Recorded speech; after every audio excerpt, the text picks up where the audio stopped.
हरिः ओम् हरिः ओम् हरिः ओम्।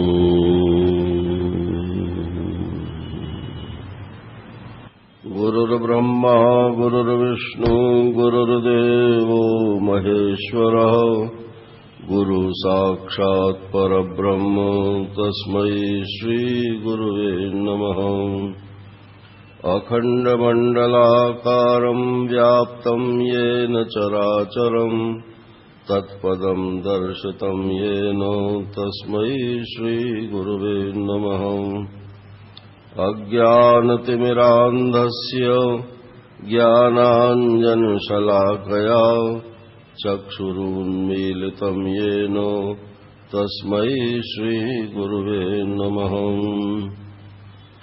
वसुदेवसुतं देवं कंसचाणूरमर्दनं देवकी परमानन्दं कृष्णं वन्दे जगद्गुरुम्।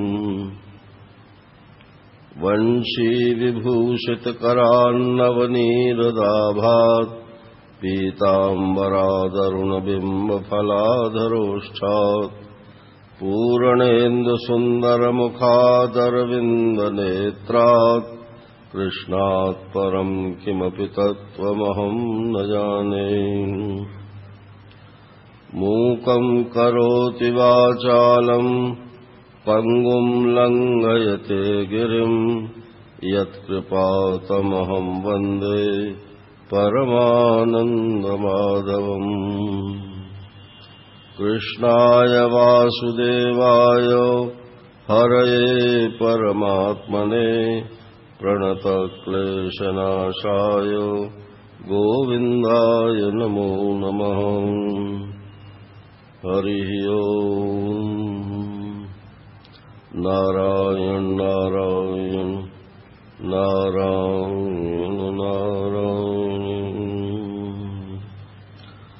बोलिए वृंदावन बिहारी लाल की जय।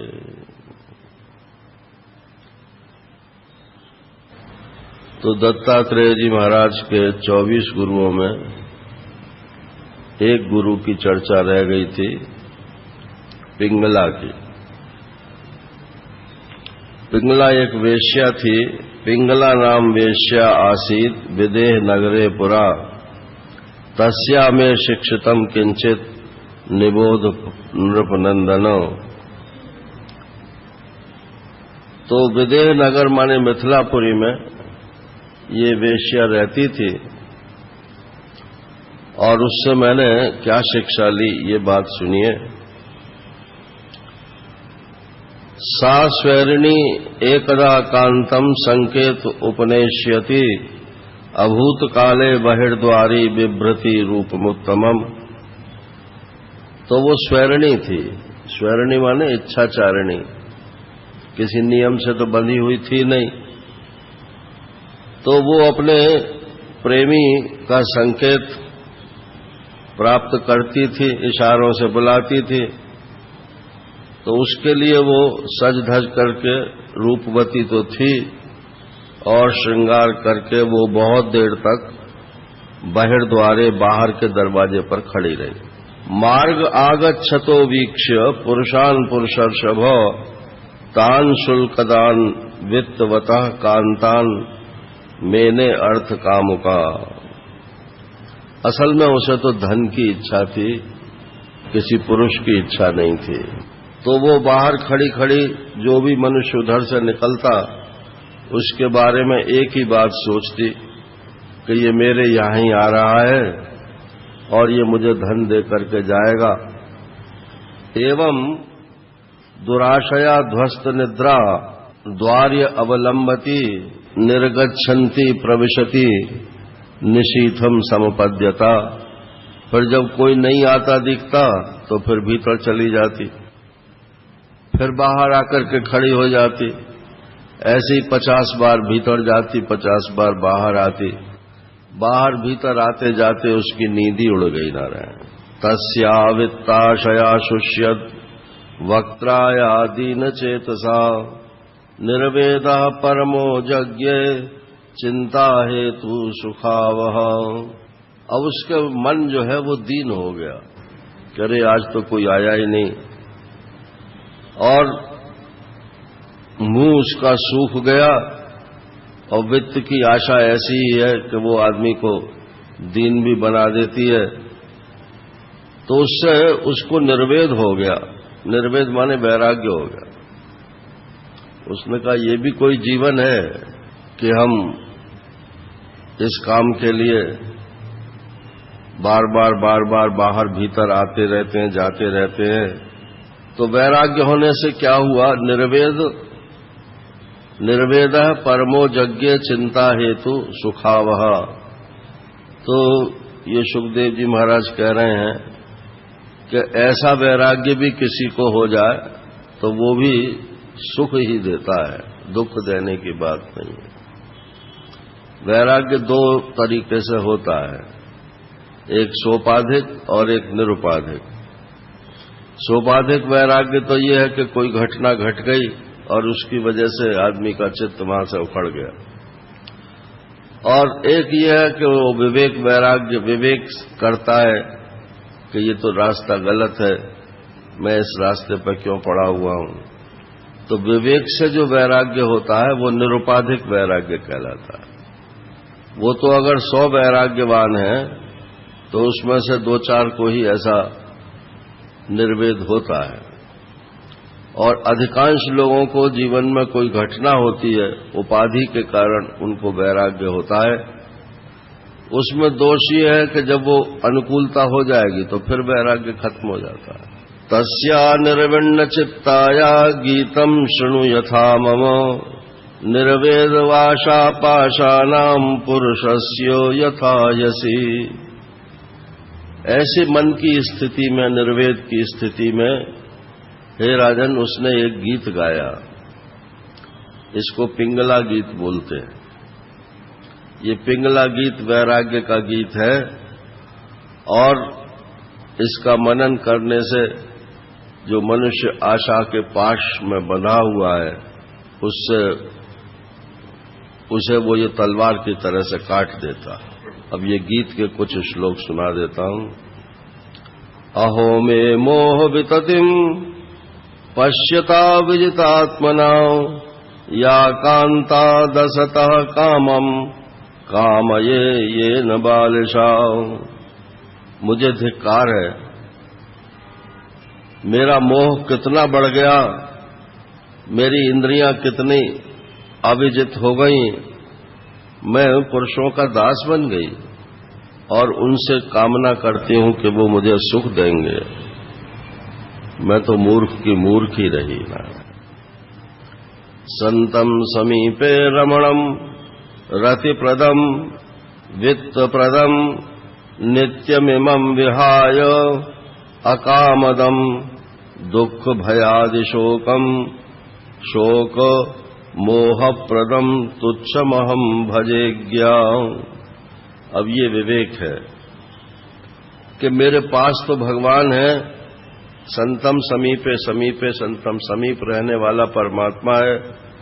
रमणम, उसमें यदि रमण किया जाए तो वहीं से रति की प्राप्ति हो जाती है, जो रति सुख काम से प्राप्त होता है।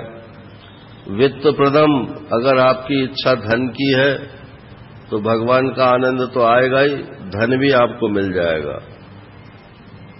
तो ऐसे परमात्मा को छोड़ करके, और मैंने जहां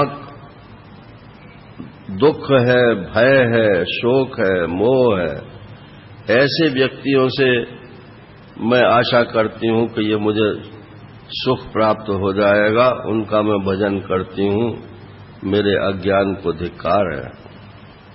ये विवेक उसको हो गया, ये सोपाधिक विवेक हुआ। असल में क्या बात थी कि ये दत्तात्रेय जी महाराज कहीं बैठे थे आसपास ही, तो देख रहे हैं, तभी तो उसका वर्णन कर रहे हैं वो। तो उधर से जो हवा चलती थी दत्तात्रेय जी की तरफ से, वो हवा उस पिंगला को लगी। तो चूंकि वो स्वयं वैराग्यवान थे दत्तात्रेय जी महाराज, तो वो पिंगला के ऊपर भी उसका असर हो गया। ये छूत की बीमारी है नारायण। ज्ञानी की हवा लगे तो ज्ञान की बीमारी लग जाती है, वैराग्य की हवा लगे तो वैराग्य की बीमारी लग जाती है, भगवान की भक्ति की हवा लगे तो भक्ति की बीमारी लग जाती है। इसलिए जरा महात्माओं से बच कर रहना और बीमारी लगानी हो तो बहुत ही बढ़िया बात है। अहो मयात्मा परितापितो वृथा सांकेत्य वृत्त्याति विगर्य वार्तया स्त्रैणान्नरात् यार्थतृशोऽनुशोच्यात् क्रीतेन वित्तम रतिमात्मनेच्छति। मुझे धिक्कार है, मैंने ये शरीर जो है इसको बिना ही बात के कष्ट देती रही हूं। मैंने ये सांकेतिक वृत्ति माने इशारे से लोगों को बुला करके और वेश्यावृत्ति करना ये पेशा मैंने चुन लिया। स्त्रैणा अन्नराधा स्त्रैणात नरादात, जो स्त्रैण पुरुष है माने स्त्रियों को ही जो अच्छा मानते हैं, उन्हीं में जो रमण करते रहते हैं, उनसे अपनी तृप्ति की आशा करती हूं और मैंने अपना शरीर उनके हाथों बेच रखा है। विदेहानां पुरेऽस्मिन् अहमेकमेव मूढ़धि यान्यमिच्छन्ति असत्यास्मात् आत्मदात् काममच्युतात्। मुझे तो लगता है कि पूरी इस मिथिला नगरी में मैं ही एकमात्र मूढ़ बुद्धि हूं कि जिसने अविनाशी परम परमात्मा को छोड़ करके और ये विनाशी संसारियों की शरण ले रखी है। कियत् प्रियं ते व्यभजन कामा ये कामदा नरा आद्यन्तवन्तो भार्याया देवा वा काल विद्रुता। अरे मूर्ख चित्त, तू बता तो सही कि तुझे मिला क्या सुख मिला? जिनसे सुख प्राप्त करने की इच्छा थी वो तो खुद काल के घेरे में है। वो तुम्हें क्या परमानेंट सुख देंगे? और कहो कि देवता की आराधना करने से सुख मिल जाएगा, तो देवता भी तो काल विद्रुता है, वो भी तो काल के मारे हुए हैं, वो भी नित्य सुख की प्राप्ति नहीं करा सकते। तेनोपकृतमादाय शिरसा ग्राम्य संगता त्यक्त्वा दुराशा शरणं ब्रजामि तमधीश्वरम्। अब मैं ये स्वीकार करती हूं, विषयों की आशा मैं छोड़ती हूं और दुराशा छोड़ करके हे परमेश्वर, अब मैं आप ही की शरण में हूं, मेरे इस व्रत की आप रक्षा कीजिएगा। संतुष्टा श्रद्धति एतद् यथा लाभेन जीवति विहरामि अमुनैवाहम् आत्मना रमणेन वै। अब मैं संतुष्ट रहूंगी और श्रद्धा पूर्वक यथा लाभ, जैसा भी प्रारब्ध से मुझे मिल जाएगा उसी में मैं संतोष करके जीवन धारण करूंगी। संसार कूपे पतितम विषयैर् मुचिते क्षणम। इस संसार के कुएं में गिरा हुआ व्यक्ति, ये उसको विषय जो है उसके ईक्षण को, दृष्टि को मुषित कर देते हैं, माने अंधा बना देते हैं। ग्रस्तम कालाहीनात्मानम कोन्यस्त्रात् अधीश्वर। ये काल रूपी सर्प से सब ग्रस्त हैं। आत्मैव ह्यात्मनो गोप्ता निर्विद्येत यदाखिलात् अप्रमत्त इदं पश्येत ग्रस्तम कालाहिना जगत। जिस समय जीव सब विषयों से विरक्त हो जाता है, वो आत्मैव ही आत्मना गोप्ता, अपनी रक्षा करने वाला स्वयं ही हो जाता है। और जब तक विषयों के परवश रहता है, अब मान लो संसार की वस्तु हमको चाहिए, तो उसके ही परवश रहेंगे वस्तु के, और वस्तु हमारे हाथ में नहीं है। वो तो ईश्वर जैसा चाहेगा इधर से उधर करेगा, हमारा भी नंबर आ जाए तो आ जाए और नहीं आवे तो नहीं भी आवे। इसलिए बड़ी सावधानी के साथ ये देखते रहना चाहिए कि सारा जगत काल रूपी अजगर से ग्रस्त है। इसको बोलते हैं पिंगला का गीत। एवं व्यवसित मतिर दुराशा कांत तरसजाम छित्वोपशमास्थाय शय्याम उपविवेश सा। बस ऐसा निश्चय करके उसने कांत की माने परपुरुष की जो इच्छा थी, आशा थी, उसको छोड़ दिया और छोड़ करके अपने बिस्तर पर जाकर लेट गई। बस झट से उसको नींद आ गई। जब तक उसे आशा बनी थी कि कोई आएगा धन दे कर जाएगा, तब तक बाहर भीतर आती जाती रही। जब आशा टूट गई तो सुखपूर्वक सो गई। अब ये दत्तात्रेय जी महाराज कहते हैं, आशा ही परमम दुखम नैराश्यम परमम सुखम। बस यही सिद्धांत है कि आशा ही परम दुख का कारण है और निराशा ही परम सुख का कारण है। जब तक जिससे आशा लगी हुई है तब तक आपको चैन से बैठने नहीं देगी। इस प्रकार 24 गुरु तो नारायण ये हो गए।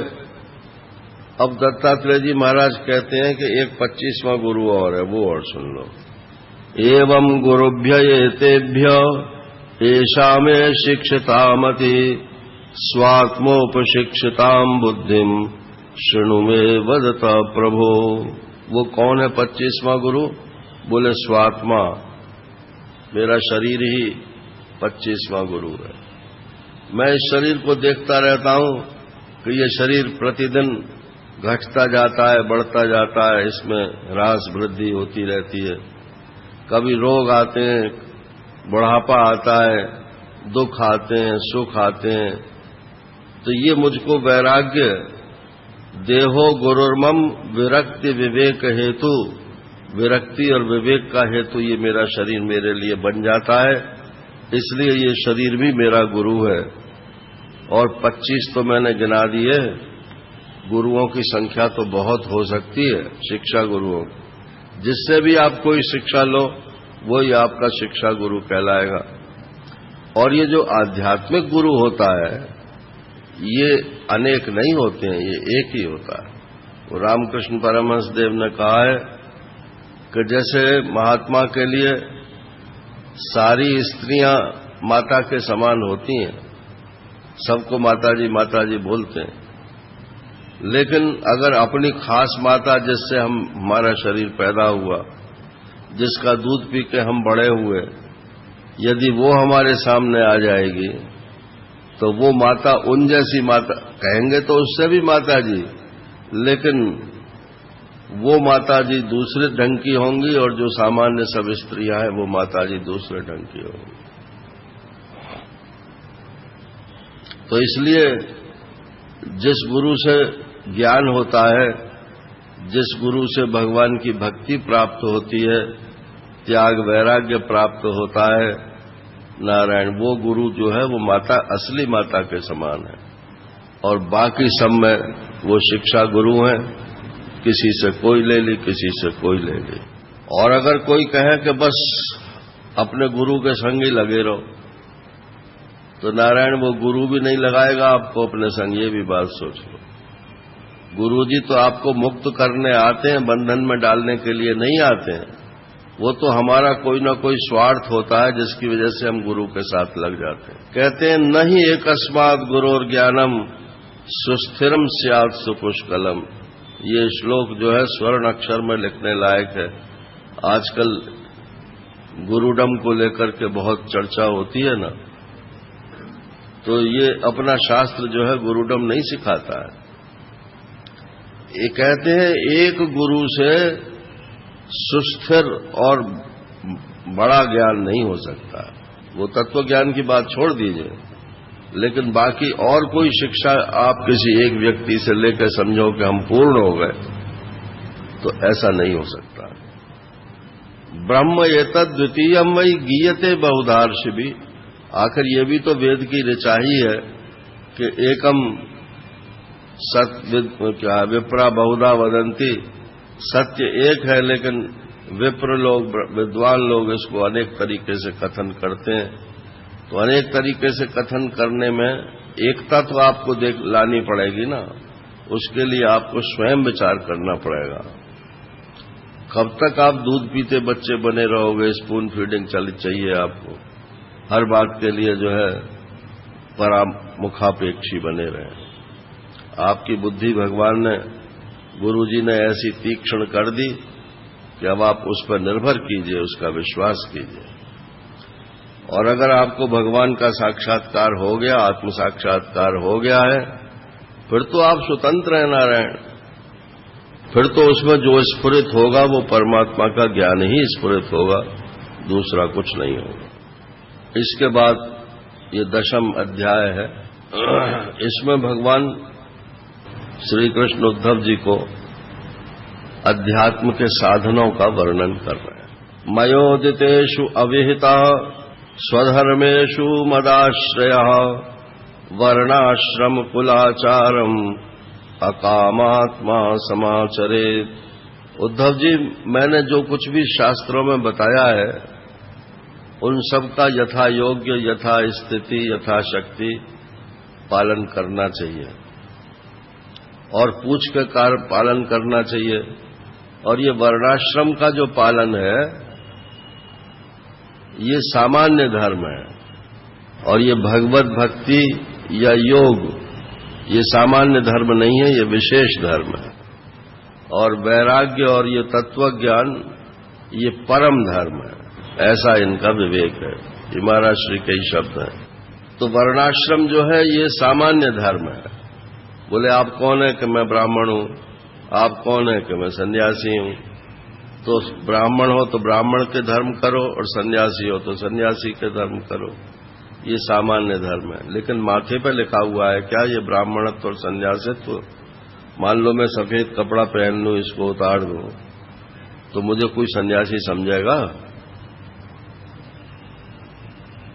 तो ये तो एक स्वीकृति है, जैसी स्वीकृति होती है वैसा ही फिर आचरण हमको करना पड़ता है। एक लड़की थी तो वो पुरुषों के से कपड़े पहनती थी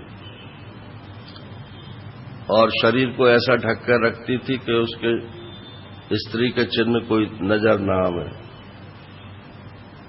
और लड़कों से खूब लड़ती थी लेकिन भीतर भीतर तो उसकी यही स्थिति थी ना कि मैं लड़की हूं। भीतर तो वही जानती थी कि मैं लड़की हूं। तो एक दिन वो बात खुल गई। तो हमारी जो ये मान्यता है कि हम कौन हैं, ये मान्यता ही हमको सब काम कराती है। पिताजी कहते हैं बेटा तुम ब्राह्मण हो, बेटा तुम वैश्य हो, तो अब उसने बच्चे ने मान लिया कि मैं ब्राह्मण हूं, मैं वैश्य हूं। तो अब जो ब्राह्मण वैश्य का कुल धर्म है वो करना शुरू कर देगा, और जिस दिन वो कम्युनिस्ट हो जाएगा उस दिन कहेगा ये ब्राह्मण ब्राह्मण क्या होती है। लेकिन जब शादी ब्याह करेगा तो फिर ब्राह्मणों में ही जाएगा। तो वो पहली बचपन की जो मान्यता है वो मान्यता कटती नहीं है, क्योंकि ये आत्मा सत्य संकल्प है। एक दफे जो उसके नीचे संकल्प हो जाता है वो अंत तक बना रहता है। तो इसलिए दोनों में समन्वय करना चाहिए। वर्णाश्रम सामान्य धर्म है और भक्ति और योग ये विशेष धर्म है, और वैराग्य और तत्वज्ञान ये परम धर्म है। तो अब हम किसके अधिकारी हैं? नारायण। जैसे मान लो किसी को वैराग्य हो और तत्वज्ञान का अभिलाषी हो तो उसकी न योग में रुचि होगी न भक्ति में रुचि होगी। और अगर किसी को तत्वज्ञान नहीं चाहिए तो उसे परम धर्म होने पर भी तत्वज्ञान में उसकी रुचि न होने के कारण उसे वेदांत की बात अच्छी नहीं लगेगी। उसे वही जो सामान्य बातें हैं वही सब अच्छी लगेंगी। तो दोनों में समन्वय स्थापित करना चाहिए। आप विशेष धर्म के अधिकारी हो या कि विशेष धर्म में भक्ति योग के हैं या फिर परम धर्म के अधिकारी हो, उसका वर्णाश्रम के साथ विरोध कोई नहीं है, लेकिन जो अविरोधी हो उस धर्म को मानना चाहिए। अविरोधी कैसे? जैसे मान लो सब ब्रह्म है, ये एक स्थिति है, सब ब्रह्म है। अब जो केवल वर्णाश्रम धर्म को मानेगा वो इसको स्वीकार नहीं करेगा। ये गीता भाष्य में शंकराचार्य भगवान ने ये प्रश्न उठाया है कि ऐसे आदमी का तो मुंह भी नहीं देखना चाहिए जो सबको एक ही कैटेगरी में रखता हो, उसका अन्न खाने से भी दोष लगता है, ऐसा स्मृति का वचन है। तो वहां समाधान दिया है कि समाधान इसका ये है कि उसने तो संसार को जीत लिया जिसको समता की प्राप्ति हो गई। अब वो किसी के कहने सुनने से उसका कोई फर्क नहीं पड़ता। तो समता का विरोधी है यदि ब्राह्मणत्व, तो वो ब्राह्मणत्व त्याज्य है, और समता का साधक है तो वो ब्राह्मणत्व स्वीकार है। तो जो अविरोधी धर्म हो उसको स्वीकार करना चाहिए। सामान्य और विशेष में मतलब जो मुख्यता होनी चाहिए वो विशेष धर्म की होनी चाहिए या परम धर्म की होनी चाहिए, और सामान्य उसके साथ चलना चाहिए। इसके बाद ये तो प्रथम कक्षा हुई। दूसरी कक्षा है अनवीक्षेत विशुद्धात्मा देहिनाम विषयात्मनाम गुणेषु तत्व ध्यानेन सर्वारंभ विपर्ययम्। जब इतना हो जाएगा तो उसकी बुद्धि में विचार करने की शक्ति आ जाएगी। फिर ये विचार करे, अनवीक्षण करे। अनवीक्षण माने घटनाओं को देख देख कर ये सोचे कि मैंने तो ये काम सुख के लिए किया था, दुख कहां से आ गया, और मैंने तो ये काम दुख बचाने के लिए किया था, फिर भी और अधिक दुख कहां से आ गया। तो अब इससे दो बातें निकलती हैं। या तो अगर आप भावुक प्रकृति के हो तो आप ये मान लोगे, या शास्त्र में ज्यादा श्रद्धा है तो ये मान लोगे कि भाई इसका फलदाता तो भगवान है, तो हमारा कर्म जैसा है उसका फल देने वाले ने जैसा फल देना चाहा, तो ईश्वर में आपकी श्रद्धा बढ़ेगी। अगर ऐसा विचार करोगे कि सुख के लिए प्रयत्न करते हैं, दुख कहां से आ जाता है, और दुख हटाने के लिए प्रयत्न करते हैं तो दुख और अधिक क्यों हो जाता है, तो बोले हमारे कर्म ही ऐसे हैं, उसका फलदाता ईश्वर है, उसने ऐसा ही विधान किया है। और अगर आप विचारक हैं तो फिर आप इस नतीजे पर पहुंचेंगे कि ऐसा तो नहीं है कि हमारी मांग ही गलत हो। आप मिथ्या वस्तु के प्राप्ति की इच्छुक हैं या सत्य वस्तु को प्राप्त करना चाहते हैं।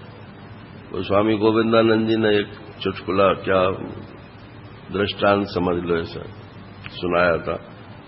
बोले एक जादूगर था, तो उसने एक बहुत बड़ा हीरा जादू से बना कर दिखलाया, और फिर एक लड़की जादू से बनाई, और दर्शकों से कहा, अब दर्शक लोग सब ललचारे दोनों को देख देख के, लड़की भी बहुत सुंदर और हीरा भी बहुत सुंदर। तो उसने दर्शकों से कहा कि आप में से जो मेरी इस लड़की के साथ शादी करेगा उसको मैं ये हीरा दहेज में मुफ्त दे दूंगा। अब आप हाथ उठाइए कौन कौन तैयार है।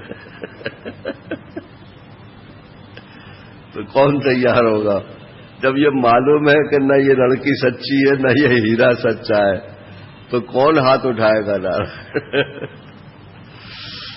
तो हम सुख और दुख के लिए, सुख प्राप्त करने के लिए दुख हटाने के लिए प्रयत्न करते हैं। तो ये सुख दुख जिस रूप में हमने मान रखा है, ये सत्य है कि मिथ्या है, ये तो विचार ही नहीं किया। तो आपको फिर विचार करना पड़ जाए चाहिए। दो ही कक्षाएं बनती हैं, या तो ईश्वर में विश्वास आपका बढ़ेगा और या आत्म विचार बढ़ेगा। सुप्तस्य विषयालोको ध्यायतो वा मनोरथा नानात्मकत्वात् विफलस तथा भेदात्मधीर गुणई। जैसे सोया हुआ मनुष्य हो या जागृत अवस्था में मनोराज्य जैसे करते हैं तो वो उन विषयों का अनुभव करता है, तो लेकिन वो सब होते तो मनोराज्य के जो विषय हैं वो भी नहीं होते हैं और स्वप्न के जो विषय हैं वो भी नहीं होते हैं, उसी समय मालूम पड़ते हैं। लेकिन जैसे ही जागृत अवस्था हो जाती है, माने मनोराज्य भी छूट गया और स्वप्नावस्था भी छूट गई, तो तैसे ही फिर ये मालूम पड़ता है कि वस्तुएं तो मिथ्या थी, तो उनके प्रति जो चाह थी वो भी मिथ्या थी और उसका पूरा होना या न होना ये भी मिथ्या थी,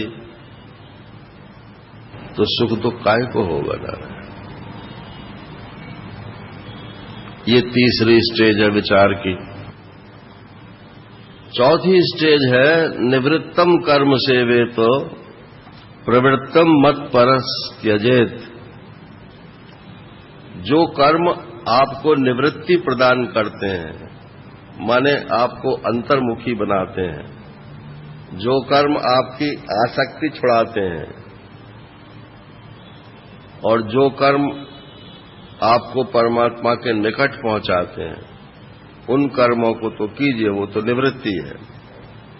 और जो दूर करते हैं इन चीजों से, तो वो प्रवृत्ति मार्ग है, बहिर्मुखता प्रवृत्ति है।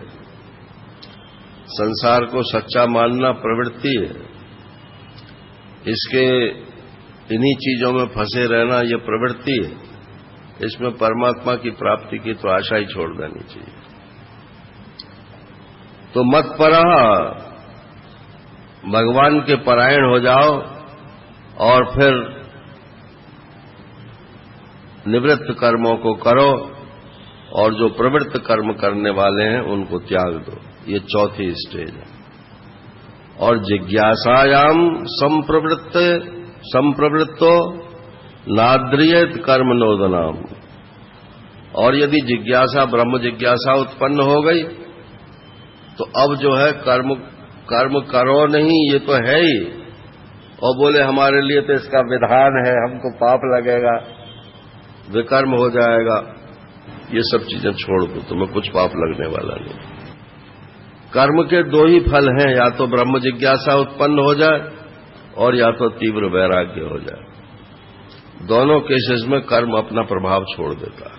यमान अब पांचवी स्टेज बताते हैं। यमान अभीक्षणम सेवेत नियमान मत्परा क्वचित मदभिज्ञम गुरुम शांतम उपासीत मदात्मकम। यम का पालन करे अच्छी प्रकार से, और नियम यदि पालन न हो तो उनके लिए कोई ग्लानि न करे। यम कौन से हैं? अहिंसा, सत्यमस्तेय, ब्रह्मचर्य, अपरिग्रह। तो किसी को आप हिंसा मत कीजिए। अब ये गृहस्थों की हिंसा अलग होती है अहिंसा, और सन्यासियों की अहिंसा अलग होती है। सन्यासी की अहिंसा तो यह है कि किसी को आप खरा खोटा भी मत बोलो, और गृहस्थों की यह है कि आप अपने अधिकार के अनुसार किसी को डांटना है डांटो, दंड देना है दंड दो। अब राजा अगर हिंसा छोड़ देगा तो राज्य कैसे चलाएगा? तो ये यम में सबसे पहली अहिंसा है। अच्छा, सत्य है तो अब सत्य कहाँ बोलना चाहिए, कहाँ नहीं बोलना चाहिए। बहुत से लोग कह देते हैं ना, हम तो जी सत्य ही बोलते हैं। तो चुप रहने का भी तो विधान है। अगर सत्य बोलने से अपनी या दूसरों की हानि होती हो तो ऐसा सत्य नहीं बोलना चाहिए। मान लो यो कि किसी का बेटा मर गया, अब बोले हम कह के आवे कि उसका बेटा मर गया, तो तुम मूर्ख हो। अरे बेटा मर गया है तो उसके पास खबर आ जाएगी, आज नहीं आएगी कल आ जाएगी। तो तुम एक दिन पहले ही उसको दुखी करना चाहते हो तो उसको दुख दे रहे हो। तो ये कोई सत्य थोड़े हुआ। झूठ नहीं बोलना चाहिए, ये सत्य है। बस अहिंसा, सत्यम, अक्रोध और अक्रोध माने द्वेष मत करो किसी से। क्रोध नहीं करोगे तो द्वेष किसी से नहीं करोगे। और ब्रह्मचर्य, ब्रह्मचर्य भी गृहस्थ आश्रम का अलग है और संन्यास आश्रम का अलग है। और ब्रह्मचर्य आश्रम का अलग है, वानप्रस्थ आश्रम का अलग है। वानप्रस्थ और संन्यास का तो एक ही तरीके का है, तरीका है, लेकिन उसमें भी अंतर है। क्योंकि वानप्रस्थ में तो पत्नी साथ में रहती है और संन्यास में पत्नी साथ में नहीं रहती है। तो इसलिए बोले किसी स्त्री से बात ही न करे। अब ये सन्यासी के लिए तो आजकल बहुत ही मुश्किल है, क्योंकि आजकल श्रोता जो है वो तो ज्यादातर महिलाएं ही हैं। श्रद्धालु भी वही है, रोटी भी वही खिलाती है, तो कैसे बात न करें। हाँ, उनसे अधिक संपर्क न बढ़ावे और अंग संग नहीं करना चाहिए। ब्रह्मचर्य अपरिग्रह, परिग्रह नहीं करना चाहिए। उतना ही सामान अपने पास रखो जो आपको जरूरत हो। गृहस्थ के लिए बताया है कि 1 वर्ष से अधिक का सामान अपने घर में नहीं रखना चाहिए। और जो नौकरी पेशा लोग हैं वो तो अपने आप ही अपरिग्रही हो जाते हैं। उन्हें इतने पैसे ही नहीं मिलते, ज्यादा से ज्यादा 1 महीने का इकट्ठा करके रख लेंगे। अनाज जो है वो 1 वर्ष का इकट्ठा करके रखना चाहिए। अब ये हम लोगों की कमजोरी का फायदा उठाते हैं व्यापारी लोग। बोले इस पे इतने % डिस्काउंट, इतना % फ्री, और पैसे बढ़ा लेते हैं उसमें। फिर वो जब सामान्य हो जाते हैं तो वही फिर नॉर्मल बन जाते हैं। मतलब 10 के पहले 12 कर लिए और वहां पर लिख दिया 33% फ्री, तो 10 या 30 13 रुपए तो वैसे ही होते। तो आपसे तो 2 रुपए ज्यादा ठग लिए। ठग क्या लिए, मतलब उनके पास 2 रुपए ज्यादा पहुंच गए, आपका इन्वेस्टमेंट ज्यादा हो गया। तो आप जो उसका इन्वेस्टमेंट का दूसरी तरफ उपयोग करते वो अब नहीं कर सकते हो। उनका माल ज्यादा बिक गया।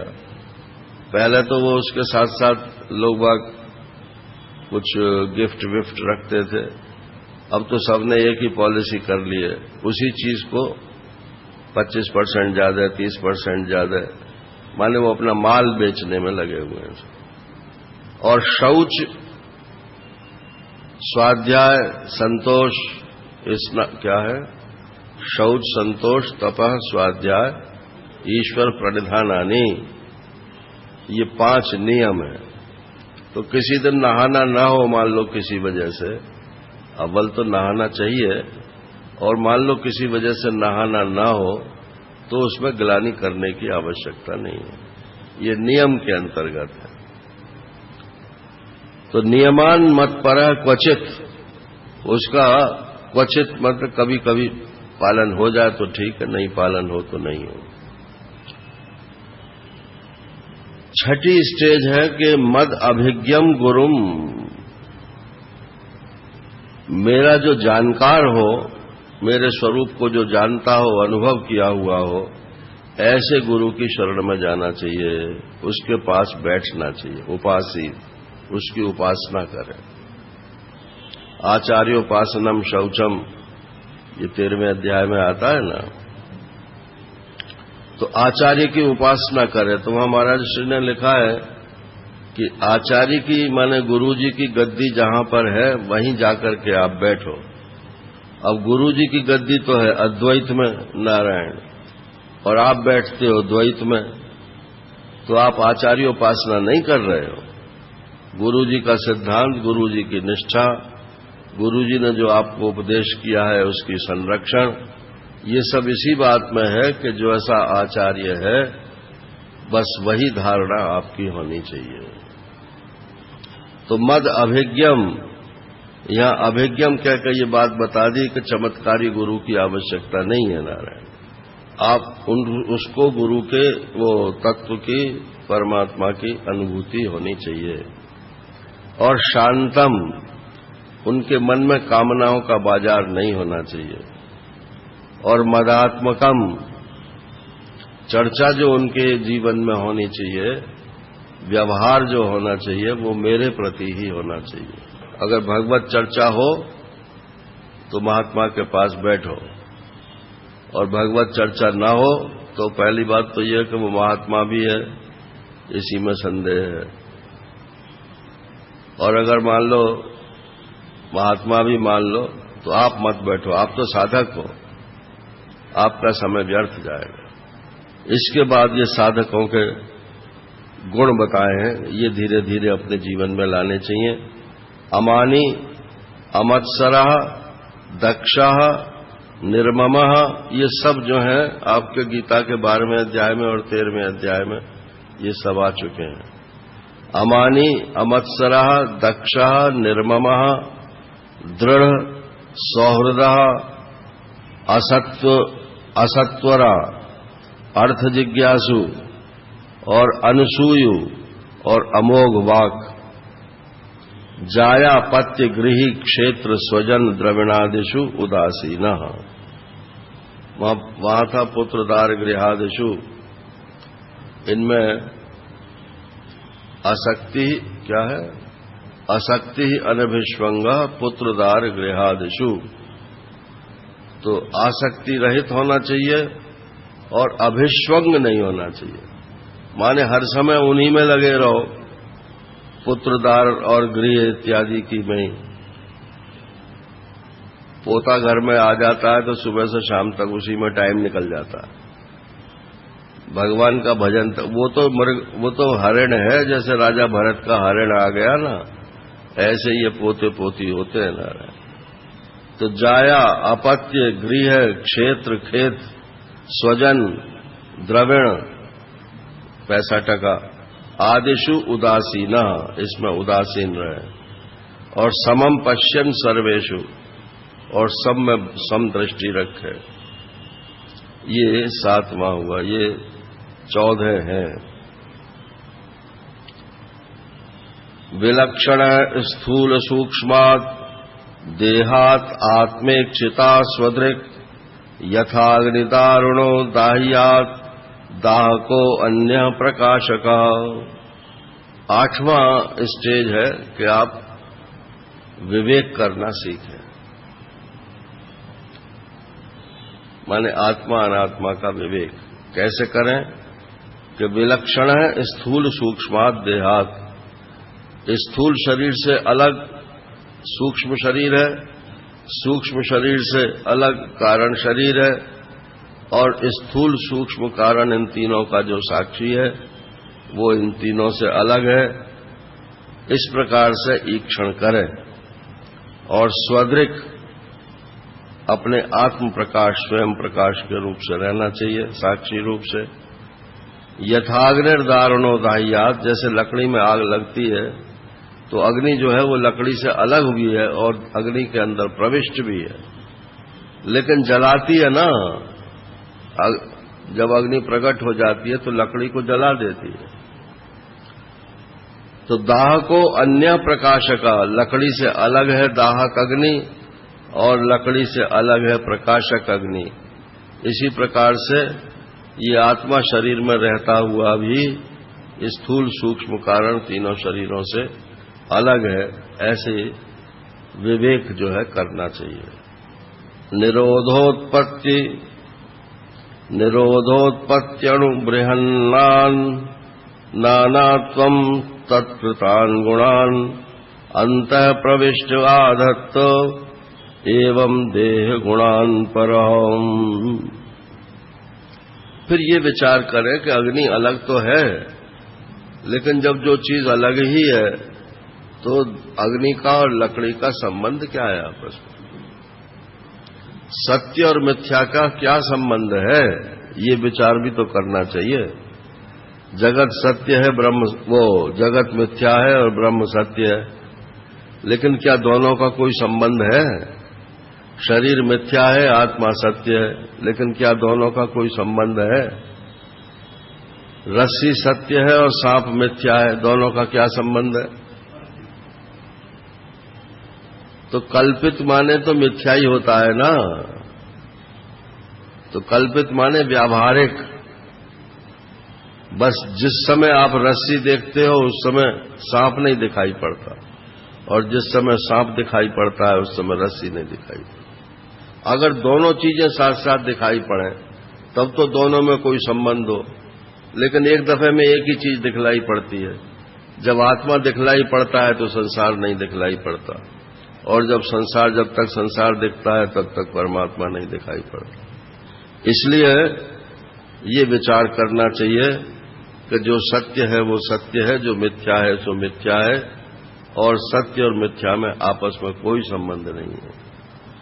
फिर अगली स्टेज बताते हैं कि ये जो स्थूल सूक्ष्म कारण शरीर है, इनके जो धर्म है उनको देखो, वो धर्म आत्मा में है कि नहीं। जैसे स्थूल शरीर का क्या धर्म है? जन्मना और मरना, बीच के भी है, पैदा होकर के बढ़ना इत्यादि। तो जन्म होना और मरना ये दो मुख्य धर्म है। तो क्या आत्मा का जन्म होता है और मरता है?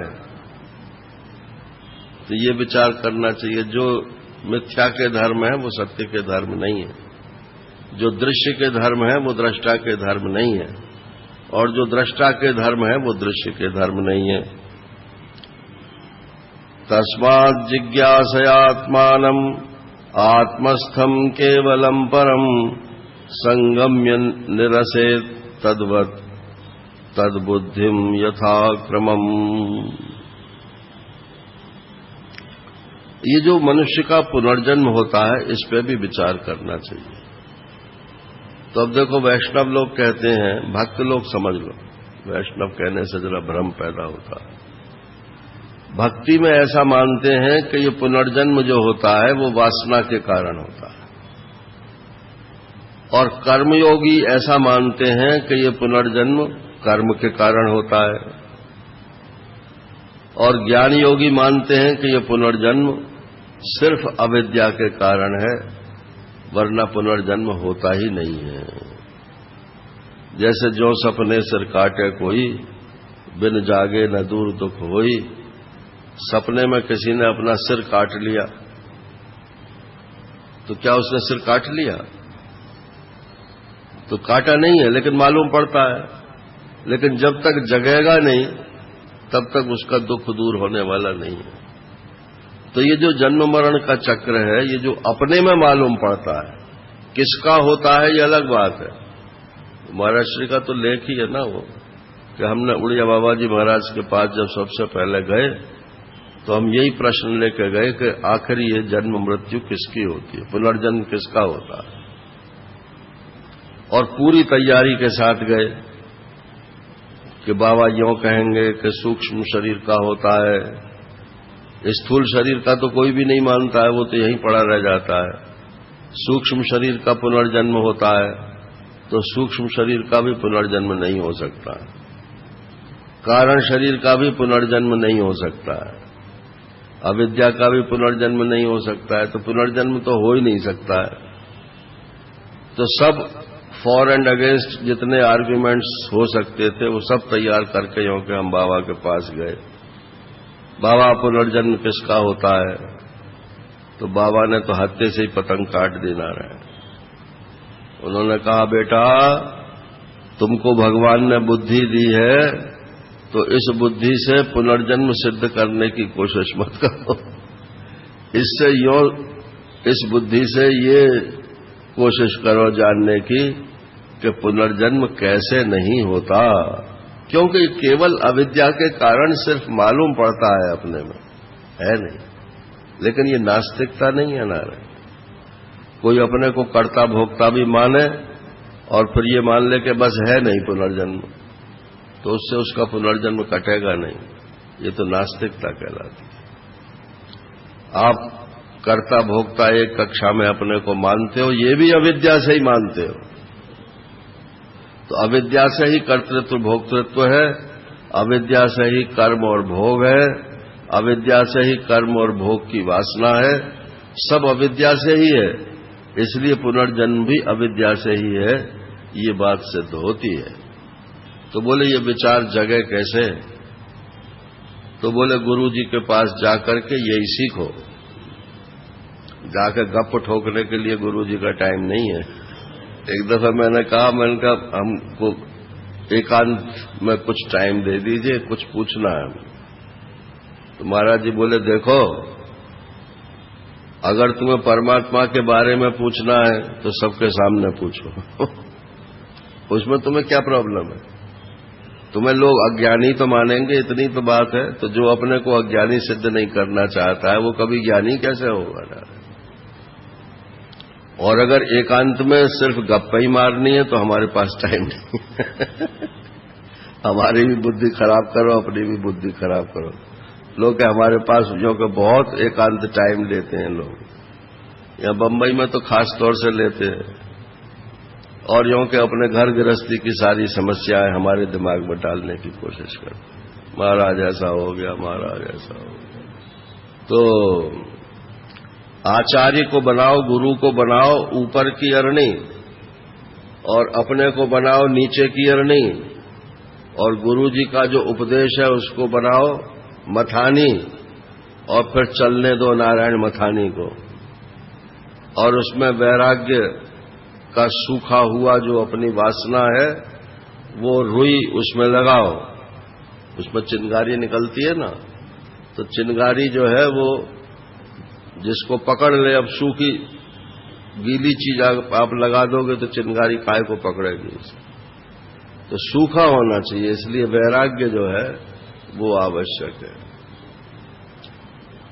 आचार्यो अरणिराद्या स्यातन्ते वासुतरारणी, तत्संधानम प्रवचनम विद्यासंधि सुखावह। ये कठोपनिषद के अनुसार बात कही गई। और क्या होगा फिर कि इससे जब वैराग्य वो ज्ञानाग्नि जलेगी तो तुम्हारी बुद्धि जो है वो पैनी हो जाएगी। देखो वहां 15वें अध्याय में जो भगवान ने कहा असंग शस्त्रेण दृढ़ेन, तो वो दृढ़ता क्या है? ऐसा चाकू खरीद लाए बाजार से कि पैना तो बहुत है लेकिन कड़ापन उसमें है ही नहीं। तो थोड़ी सी भी कड़ी चीज आप काटोगे सुई टूट जाएगा। वो तो पैना होना ही बात थोड़ा ही है, कड़ा भी होना चाहिए। तो दृढ़ेन छित्वा का मतलब है आपकी बुद्धि जो है इतनी दृढ़ होनी चाहिए कि वो आसानी से किसी के काबू में आवे नहीं। तेजस्विनी बुद्धि होनी चाहिए। तो वैराग्य से बुद्धि तेजस्विनी होती है और विचार से ये सूक्ष्म होती है। तो बुद्धि के लिए दोनों चीजें चाहिए, सूक्ष्मता भी चाहिए और पैनापन भी होना चाहिए, दृढ़ता भी होनी चाहिए। इस प्रकार से फिर ये विचार करो कि जैसे संसार में ये सब मिथ्या है, ऐसे ही परलोक में भी सब ऐसे ही है। परलोक में जाकर के आप सुखी हो जाओगे, ये आपको सब्ज बाग दिखाया गया है। श्रुतम च दृष्टवत दुष्टम, जो सुनी हुई चीज है। दूसरे अध्याय में भगवान कहते हैं कृष्ण गीता में, यदाते मोह कलिलम बुद्धिर्व्यतितरस्यति तदागंता से निर्वेदम श्रोतव्यस्य श्रुतस्य च। तो श्रोतव्य माने परलोक और श्रुत माने दृष्ट, देखा हुआ। जो प्रत्यक्ष है वो, और जो अनुमान से स्वर्ग में मालूम पड़ता है सो।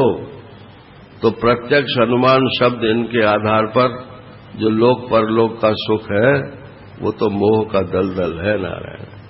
इसमें से जब तक बुद्धि नहीं निकलती है तब तक बुद्धि स्थिर नहीं होती है। तो परीक्ष लोकान कर्मचितान ब्राह्मणो निर्वेद मायात नास्त्य कृतः कृतेन तद विज्ञानार्थम स गुरुमेवाभिगच्छेत समित पाणी श्रोत्रियम ब्रह्मनिष्ठम। ये जो मुंडक श्रुति है इसके आधार पर कह रहे हैं परीक्ष लोकान कर्मचितान, जैसे लोक में कर्म से प्राप्त होने वाली चीजें नष्ट हो जाती हैं, ऐसे ये परलोक भी कर्म से ही प्राप्त होता है, इसलिए वो भी नष्ट हो जाएगा। क्षीणे पुण्य मर्त्यलोकम विशंति। और जैसे यहां पर इन वस्तुओं के कारण राग द्वेष होता है, वहां देवताओं में भी राग द्वेष होता है। नारायण ऊपर बैठाल दिया कि नीचे बैठाल दिया, जैसे महात्माओं में होता है आजकल। एक महात्मा, वो एक महात्मा नहीं, कोई फंक्शन था वहां कोटा में,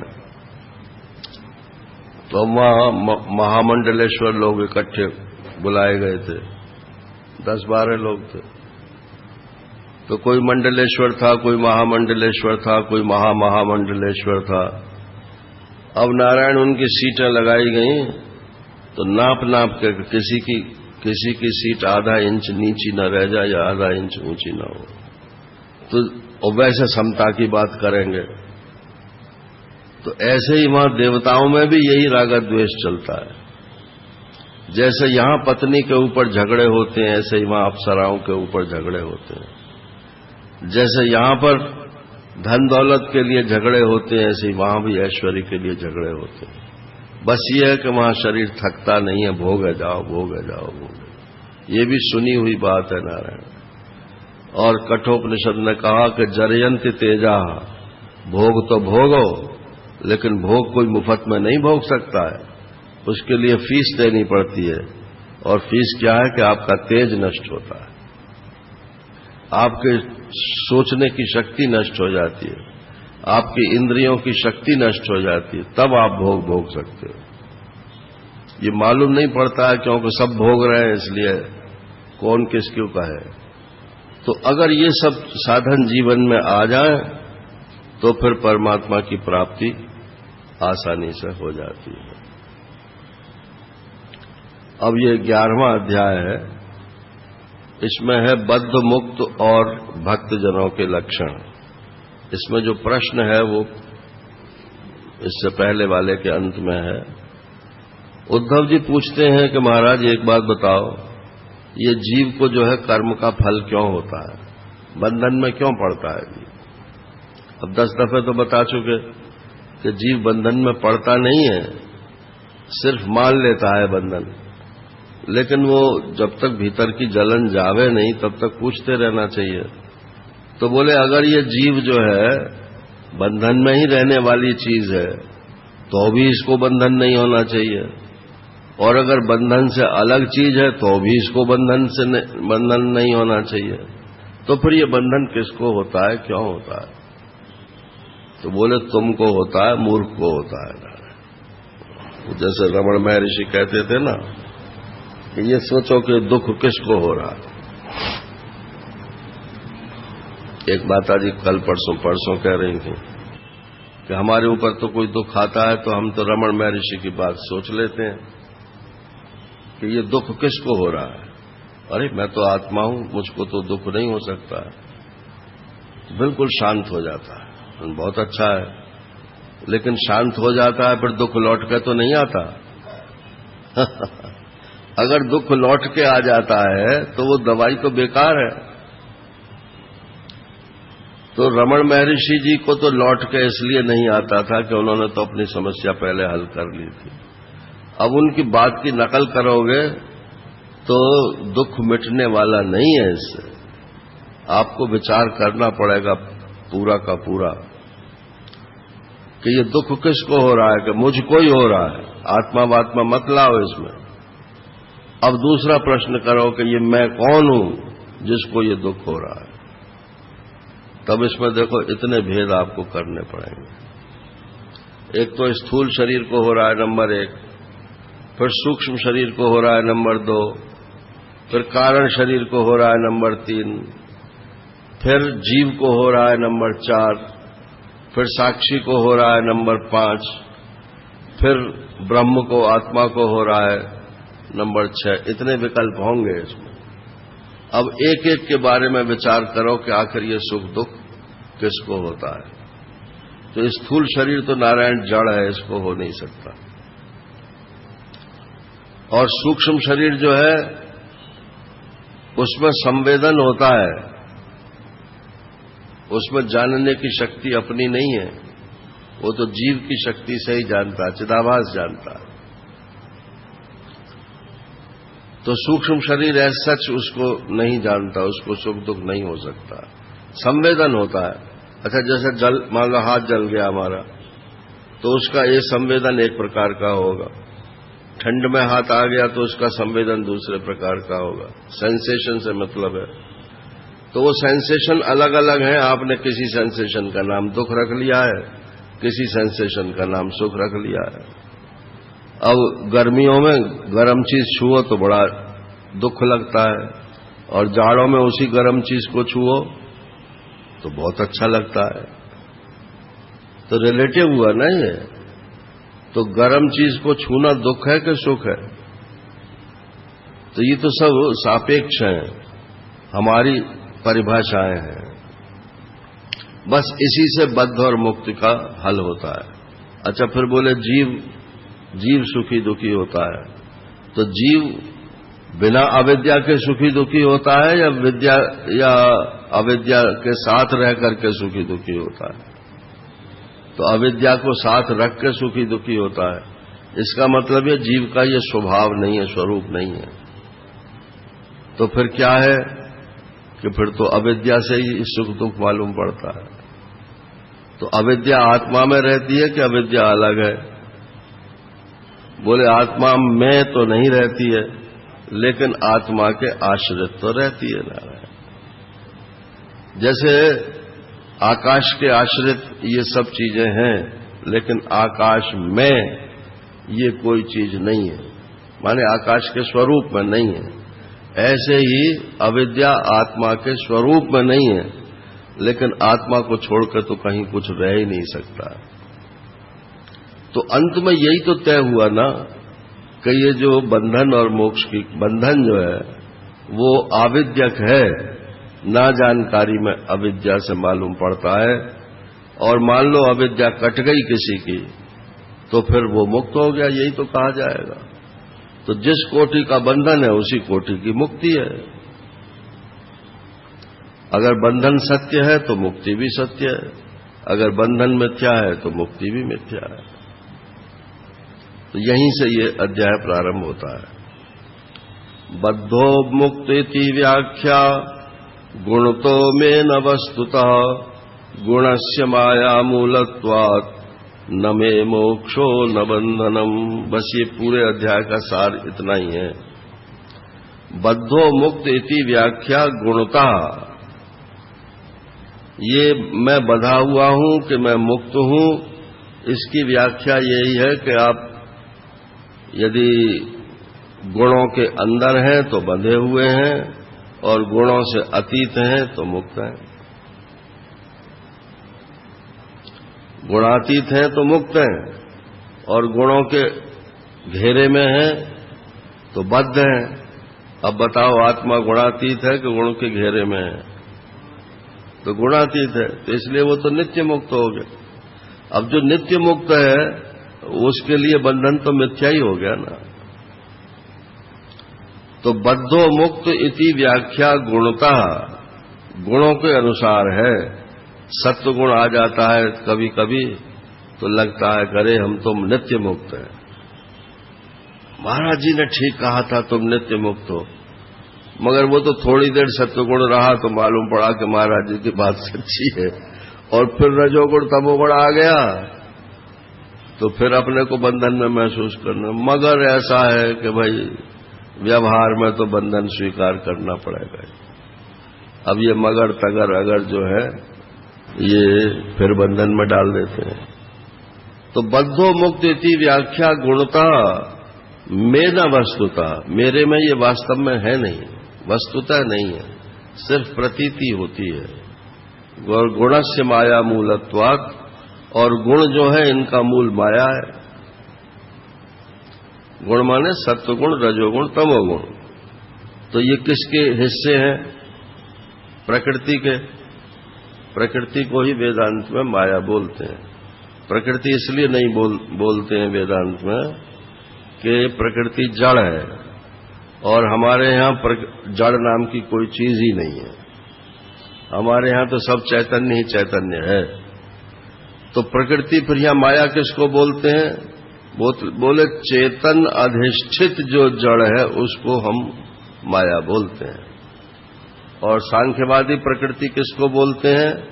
चेतन विरहित जो क्रिया शक्ति है, ज्ञान रहित जो क्रिया शक्ति है, उसको वो प्रकृति बोलते हैं।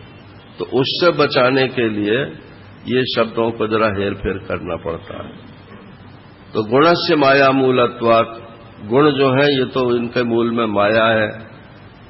और न में मोक्षो न बंधनम, इसलिए मेरे में न बंधन है और न मोक्ष है।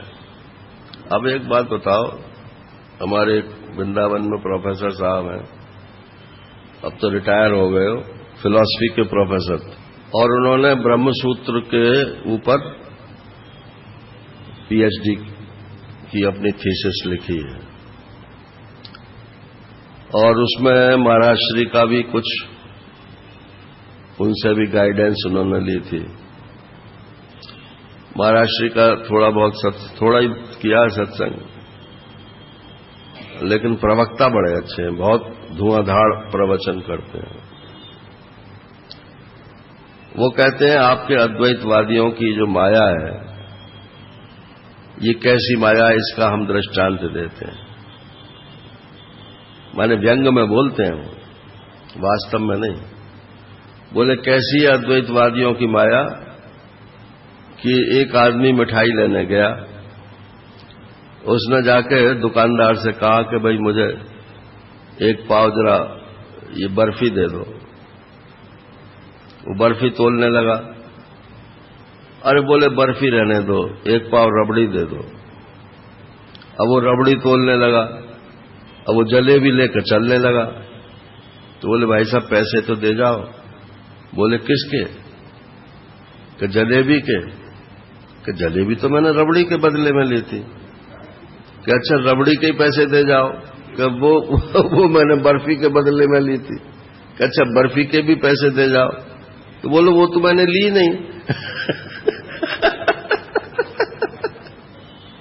तो ये अद्वैतवादी लोग जो है, जो कि पहले सारा कार्य कारण लेकर के माया में डालेंगे और फिर कहेंगे माया तो है ही नहीं।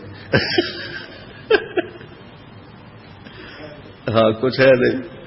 तो मैंने कहा यही तो इसकी शोभा है। हाँ कि आपको तुरंत मुक्त कर देते हैं। तो बोले परंतु ये तर्क से सिद्ध नहीं होती है बात। या तो आप कार्य कारण मानो ही मत बिल्कुल, और कार्य कारण मानते हो तो अंतिम कारण को भी मानो। अंतिम कारण तो आपने माया बता दिया।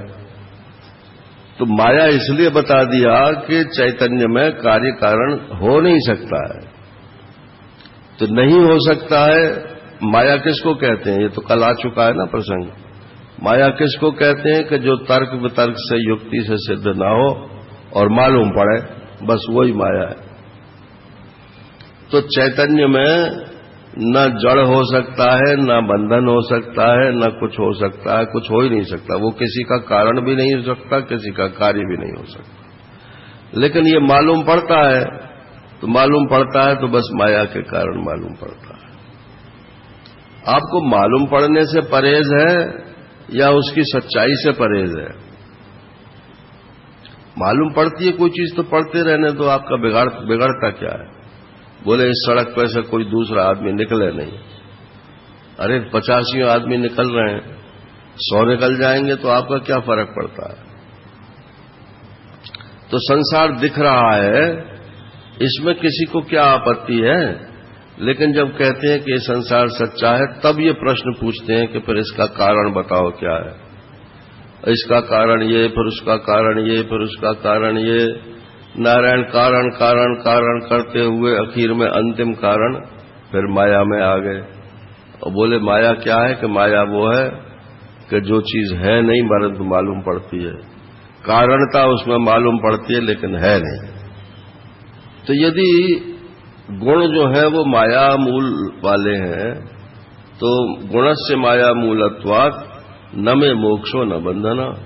इसलिए न तो बंधनम न तो मेरे में मोक्ष है और न बंधन है। शोक मोहौ सुखम दुखम देहापत्यश्च मायया स्वप्नो यथात्मना ख्याति संसृतिर्न तु वास्तवी। ये शोक मोह सुख दुख और देह, ये सब जन्म मृत्यु, ये सब माया से ही हैं और ऐसे ही हैं जैसे सपना देखते हो। बस नींद खुल गई तो कुछ नहीं है और सपना चल रहा है तो बड़बड़ाए जाओ, कुछ भी, चाहे किसी को कारण बताओ, चाहे किसी को कार्य बताओ। जब सपने के ही सब कार्य कारण है तो वो जो कहने वाला है, सुनने वाला है, वो भी तो सपने के ही है ना, सबके सब। तो इसलिए उसमें वास्तविकता कुछ नहीं है। विद्या अविद्ये मम तनु विद्धि उद्धव शरीरणाम मोक्ष बंध करी आद्य माया में विनिर्मिते। अब इसी को लेकर के कहते हैं विद्या और अविद्या ये मेरे दो शरीर हैं। भगवान कह रहे हैं विद्या और अविद्या ये मेरे दो शरीर हैं, ऐसा है उद्धव जानो। एक से अविद्या से बंधन होता है और विद्या जो है वो छुड़ा देती। जैसे श्री कृष्ण को बांधा किसने? यशोदा ने, और खोला किसने? नंद बाबा ने। तो एक ने बांध दिया, दूसरे ने खोल दिया। ऐसे ही अविद्या जो है वो बांध देती है और विद्या खोल देती है। लेकिन बाबा और यशोदा जैसे दोनों एक ही हैं, ऐसे ही ये विद्या और अविद्या, इसमें सिर्फ आका ही तो फर्क है तो दोनों विद्या ही ना। अच्छा बताओ, अज्ञान ज्ञान है कि कुछ है ही नहीं? अज्ञान माने कुछ न होना या अज्ञान माने मिथ्या ज्ञान है? भाववाची है ना। हाँ, भाववाची है ना। तो भाववाची होने से वो भी ज्ञान रूपी है। बस ये है कि बाद में चूंकि उसका निराकरण हो जाता है इसलिए उसको अज्ञान बोलते हैं ना। अब बोले कि ये तो घोड़ा है और बाद में मालूम पड़ा कि नहीं, घोड़ा नहीं है, पुस्तक है। अब पुस्तक पना जो है ये तो विद्या हो गई, सच्चा ज्ञान है, और ये घोड़ा है ये अविद्या हो गई, ये मिथ्या ज्ञान है। तो जब हम पुस्तक को पुस्तक जान लेते हैं तो उसका जो मिथ्या ज्ञान था वो निवृत्त हो जाता है। तो इसी प्रकार से इसी को सूत्र बना के जो लोग पढ़ते हों भाष्य गीता का, गीता के 13वें अध्याय के दूसरे श्लोक के बाद जो शास्त्रार्थ है बहुत लंबा चौड़ा, उसमें जितनी आपत्तियां उठाई गई हैं पूर्व पक्ष के द्वारा, सबका उत्तर भगवान शंकराचार्य ने यही दिया है कि विद्या और अविद्या, विद्याम च अविद्याम च नहीं, ये तो दूसरा है। तो ये विद्या और अविद्या ये कठोपनिषद से लिया है। वो कहते हैं कि एक विद्या है और एक अविद्या है। विद्या का मुंह पूरब की ओर है तो अविद्या का मुंह पश्चिम की ओर है। विद्या का मुंह उत्तर की ओर है तो अविद्या का मुंह दक्षिण की ओर है। एक दूसरे की विरोधी डायरेक्शंस में ये विद्या और अविद्या हैं। तो जब बंधन होगा तो मुक्ति नहीं मालूम पड़ेगी, और जब मुक्ति होगी तब बंधन नहीं मालूम पड़ेगा। एक समय में एक ही चीज रहती है। तो पहले आप ये सोच लो कि आप मुक्त हो कि बंधे हुए हो। बोले हम तो बंधे हुए हैं साहब। बोले ठीक है, बंधे हुए हो तो अब आपको विद्या की जरूरत है। अविद्या तो आपने स्वीकार ही कर ली, अब आपको विद्या की जरूरत है। विद्या माने शास्त्र के द्वारा जो आपको ब्रह्म बताने की युक्ति है उसको विद्या बोलते हैं। और कोई कहे कि हम तो साहब, हमको तो ज्ञान है, हम तो ब्रह्म है, तो अब आपको अविद्या की जरूरत नहीं है, क्योंकि आप तो विद्या रूप हो ही गए। जो शास्त्र का लक्ष्य है वो तो आपको पहले ही प्राप्त हो गया। असल में एक और भी बात है, बुद्धि तो मानती है, क्योंकि बुद्धि जो है वो सत्य की पक्षपातिनी होती है, लेकिन ये जो मन है जिसको हृदय भी बोलते हैं, ये संस्कारों से जकड़ा रहता है। जैसे पहली मान्यता हमारी मन में भर गई है, चित्त में, संस्कार तो सब चित्त में ही रहते हैं ना, तो वो उस बुद्धि के निर्णय को स्वीकार नहीं करने देते। बोले मैं ब्रह्म हूं, बोले हूं तो सही, लेकिन मुझे तो भगवान का भजन करना है। भजन फिर कैसे होगा ना? अरे भजन करने का उद्देश्य तो यही है कि तुम ब्रह्म हो, ये समझ में आ जाए। तो अगर कोई ये बात समझ में आ जाए तो भजन का उद्देश्य तो पूरा हो ही गया। फिर तुम चाहें जैसे भजन करना, फिर तुम्हारा सब कुछ भाव जो है वो भजन ही होगा। एक खास तरीके का नाम भजन नहीं होता है कि राम राम राम राम करो तो भजन है और शिव शिव करो तो भजन नहीं है, नारायण। या और नाम आपके मुंह से निकले तो वो भजन नहीं है। जह जह डोलूं सोई परिक्रमा, भाव न लाऊं दूजा, साधो सहज समाधि भली। मैं तो जहां जहां घूमता हूं बस परिक्रमाएं कर रहा होता हूं नारायण। अब दुनिया तो समझती है कि हम गोवर्धन की परिक्रमा करने जाएंगे तब परिक्रमा होगी, और महात्मा जहां घूमता है वहां गोवर्धन की परिक्रमा करता रहता है। खाऊं पीऊं सो पूजा, तो ये तो बहुत ऊंची चीज है। तो वो स्वीकृति नहीं होने देते जो संस्कार हैं, तो वो धीरे धीरे समाप्त करने चाहिए, उनमें जल्दबाजी भी नहीं करनी चाहिए। और ईश्वर की कृपा के बिना कुछ नहीं होता है नारायण, ये सिद्धांत है। आप ईश्वर की इस माया जाल से अगर निकलना चाहते हो तो उसकी बिना मर्जी के नहीं निकल सकते। तो उसकी मर्जी है ये मालूम कैसे पड़े? तो उसकी मर्जी है ये इससे मालूम पड़ती है कि आपको ये बात अच्छी लगती है निकलने की कि नहीं अच्छी लगती। अगर निकलने की बात अच्छी लगती है तो उसकी मर्जी तो है नारायण। अब इसी को बढ़ाओ तो उसकी मर्जी और आगे बढ़ जाएगी, वो निकाल देगा। एकस्यैव ममांशस्य जीवस्यैव महामते, बंधोस्या विद्ययानादिर्विद्यया च यथेतरा। तो ये वही बात है। अब कहते हैं अथ बद्धस्य मुक्तस्य वैलक्षण्यम वदामिते। अब मैं बद्ध और मुक्त का की विलक्षणता भेद बताता हूं, कौन बद्ध है और कौन मुक्त है। कह तो सभी सकते हैं हम बंधे हुए हैं या हम मुक्त हैं, सब कह सकते हैं, लेकिन उसके लक्षण सुन लो क्या है। तो अब देखो, बद्ध जीव तो हम और आप बैठे ही हैं।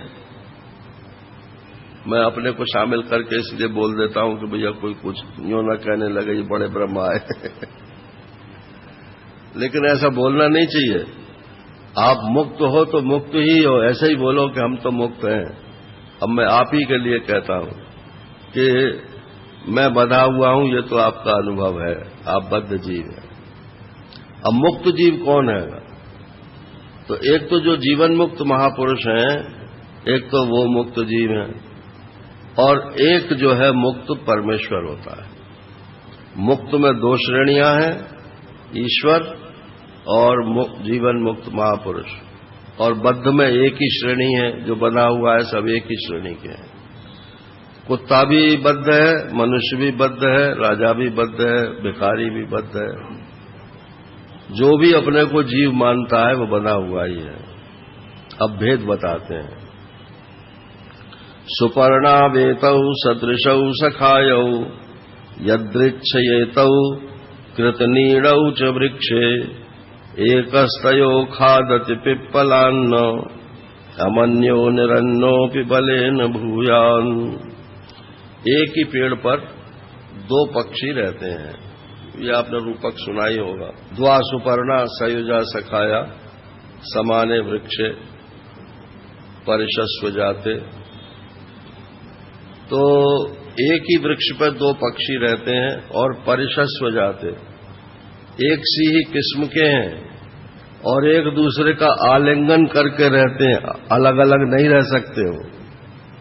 कभी जीव ईश्वर से अलग नहीं हो सकता और ईश्वर जीव से अलग नहीं हो सकता।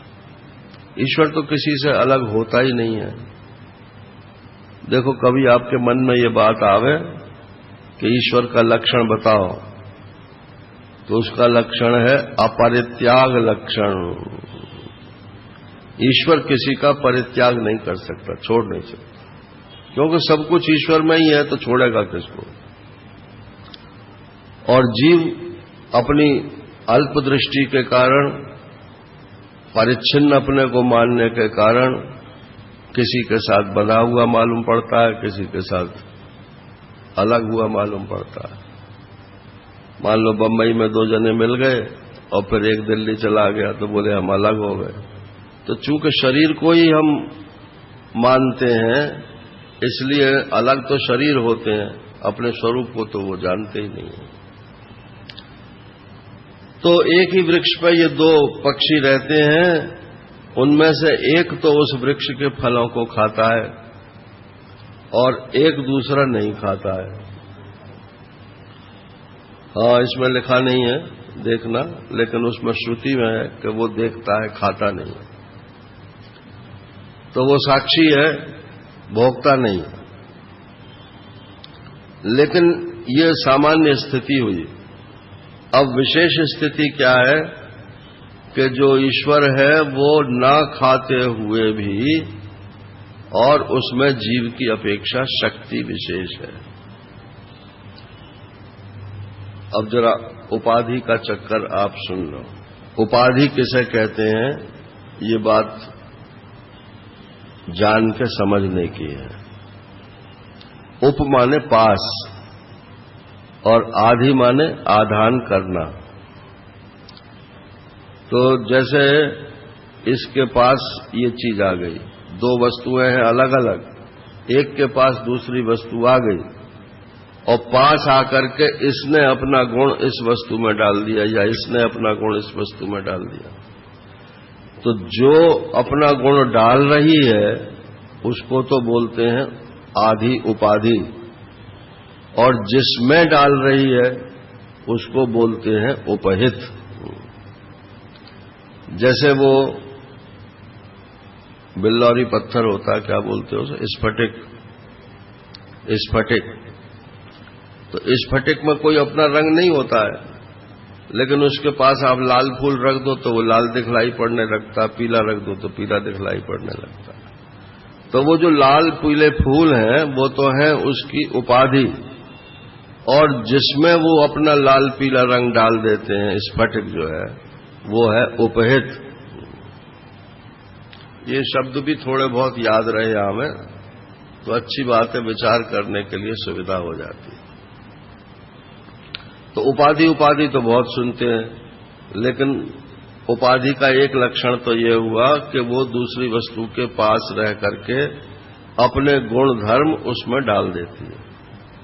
दूसरा लक्षण ये है कि वो दूसरे से अलगाव भी करती है। हाँ, अलग अलग करती है। जैसे लाल स्फटिक जो है, स्फटिक लाल है नहीं, लेकिन जब लाल दिखने लगी तो एक स्फटिक के पास आपने लाल रखा, एक स्फटिक के पास नीला रखा, तो वो लाल स्फटिक और नीला स्फटिक, इन दोनों में भेद हो गया ना, अलगाव हो गया। ये किसके कारण हो गया? उपाधि के कारण। ये दूसरा लक्षण हुआ उपाधि का। अच्छा, फूल क्या उसमें स्फटिक में घुस गए तो उसका स्वरूप में प्रवेश नहीं होता, यह तीसरा लक्षण। अब ले एक शब्द और चलता है, विशेषण। विशेषण, विशेषण माने भेदक गुण हो या भेदक कोई चीज हो तो उसको बोलते हैं विशेषण। तो विशेषण भी जो है, बात तो सारी की सारी वही रहती है जो उपाधि में है, बस एक फर्क है कि विशेषण का प्रवेश रहता है उस वस्तु में। अब जैसे ये कपड़ा तो रंगा हुआ है, तो ये रंग जो है इसमें उपाधि है, विशेषण नहीं है। अगर कोई रंग उड़ाने वाली चीज हो तो इसमें से रंग निकल जाएगा, सफेद फिर रह जाएगी। लेकिन आप चाहो कि मेरे मुंह पर रगड़ा मारो या कोई केमिकल लगाओ तो ये गोरा हो जाएगा, तो नहीं हो सकता है नारायण, क्योंकि इस कालेपन का इसमें प्रवेश हो गया, तो ये विशेषण हो गया इसका। तो विशेषण जो है उसका प्रवेश उपहित में होता है, विशिष्ट में होता है, और उपाधि का प्रवेश अपने उपहित में नहीं होता है। बाकी अलगाव दोनों करते हैं, अपने गुण और आधान उसमें दोनों डालते हैं। तो अब ये है कि ईश्वर की उपाधि क्या है। पहले जीव की उपाधि समझ लो क्या है। तो जीव की उपाधि क्या है? स्थूल शरीर, सूक्ष्म शरीर, कारण शरीर, ये तीनों शरीर जो हैं ये जीव की उपाधि है, या पांचों कोश हैं वो इसकी उपाधि है, और जीव जो है वो उपहित है। तो स्थूल शरीर का जीव के स्वरूप में प्रवेश नहीं है अगर ये उपाधि है तो, और अगर ये विशेषण है तो उसका प्रवेश है उसमें। तो हम क्या मानते हैं कि स्थूल शरीर के बिना तो आत्मा रह ही नहीं सकता है, माने हम उसको विशेषण मानते हैं। और शास्त्र क्या कहता है कि न हन्यते हन्यमाने शरीरे, शरीर अगर मर जाएगा तो आत्मा नहीं मरेगा, माने शरीर के गुणधर्म जो हैं वो आत्मा में नहीं रहते, अर्थात वो केवल उपाधि है, विशेषण नहीं है। तो आज से कम आप अपने शरीरों को अपनी उपाधि मानना, विशेषण मत मानना। अब वैसे ऑर्डिनरी भाषा में तो उपाधि कहते हैं डिग्री को, बोले बीए पास कर लिया, एमए पास कर लिया, पीएचडी कर लिया, तो वो उपाधि जुड़ गई आपकी। अब लिखेंगे professor so and so, doctor so and so, या जो भी जिसकी व्यवसाय है, इंजीनियर सो एंड सो। अब हो गए रिटायर मान लो, फिर लिखेंगे रिटायर्ड इंजीनियर, रिटायर्ड प्रोफेसर। अरे अब तुम रिटायर ही हो गए, जब जो हो ही नहीं इस समय वर्तमान में, तो अब ये पूछ काय लिए लगा रखी है? Retired IAS. तो वो रिटायर्ड जो है वो तो भूतपूर्व हो गया, भूपू। भूतपूर्व माने भूपू, लेकिन लोग लगाए फिरते हैं उसके बिना चैन ही नहीं पड़ता। तो अब ये शरीर जो है ना, ये आपकी भूतपूर्व उपाधि है, ये वर्तमान में तो है ही नहीं। वर्तमान में इसकी कोई सत्ता नहीं है, आत्मा में इसकी कोई सत्ता नहीं है। इसलिए इसकी उपाधियों को अपनी उपाधि मत बनाओ, इसकी डिग्रियों को अपनी डिग्री मत बनाओ, इसके गुणधर्म को अपना गुणधर्म मत बनाओ। अब लो, ये तो जीव की उपाधि हो गई। अब ईश्वर की उपाधि क्या है? तो संसार में कितने प्राणी हैं? अनंत हैं। तो अनंत प्राणियों के अनंत स्थूल शरीर हैं, अनंत सूक्ष्म शरीर हैं, अनंत कारण शरीर हैं। तो एक जीव की तो उपाधि ये 3 शरीर हैं। अब ये सारे संसार के शरीरों को मिलाकर के एक शरीर बना दो, और फिर उन सब का जो कारण है माया, उसको वो उपाधि है जिस चैतन्य की, उसको बोलते हैं ईश्वर नारायण। तो वो ईश्वर बड़ा होगा कि छोटा होगा? जीव से बड़ा होगा, जिसकी उपाधि बड़ी है उसकी वो बड़ा कहलाता है। लेकिन उसमें भी बड़प्पन उपाधि के कारण ही है। चैतन्य रूप से तो ईश्वर भी वही है जो जीव है, लेकिन उसकी उपाधि बड़ी है, इसलिए जीव की उपाधि, और जीव की उपाधि छोटी है तो जीव छोटा कहलाता है, ईश्वर बड़ा कहलाता है। तो यही कहा कि निरन्नोपि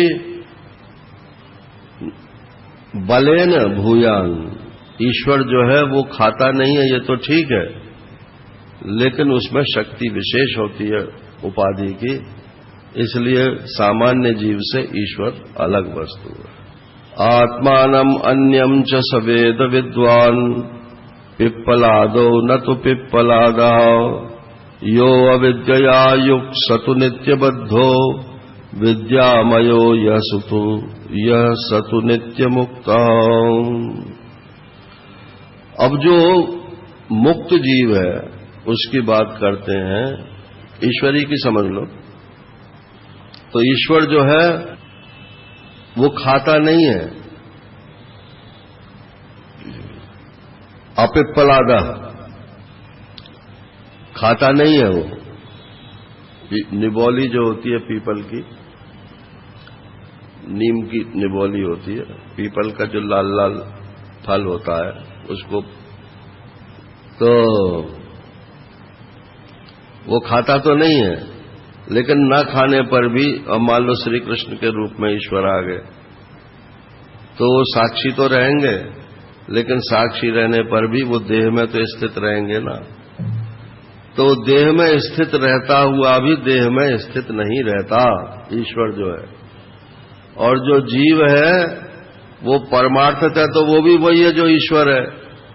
तो परमार्थतः वो साक्षी रहते हुए भी अपने अज्ञान के कारण वो हमेशा देह में ही स्थित अपने को मानता है। इतना आग्रह है शरीर का, अभी बिना शरीर के कोई जीव थोड़ी हो सकता है, नहीं हो सकता है भाई।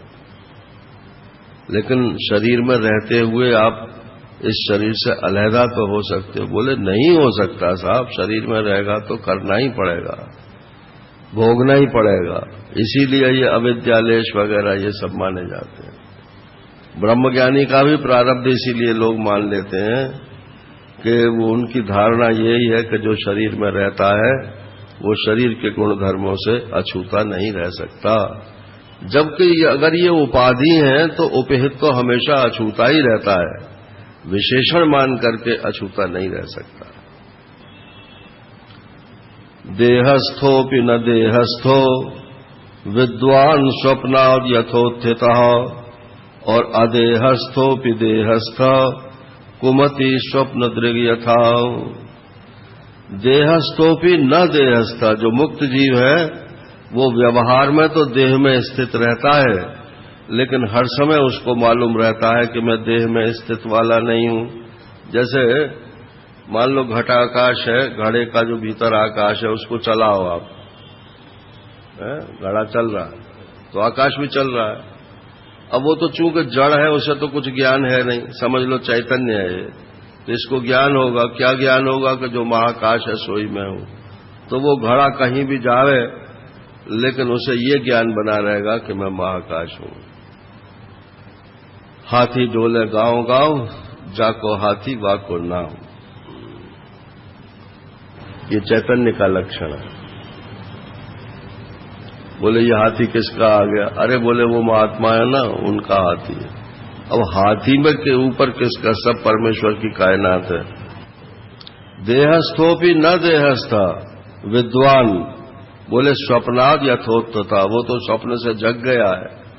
देह जो है ये तो स्वप्न का ही देह है और इसमें जितना व्यवहार है वो भी स्वप्न का है।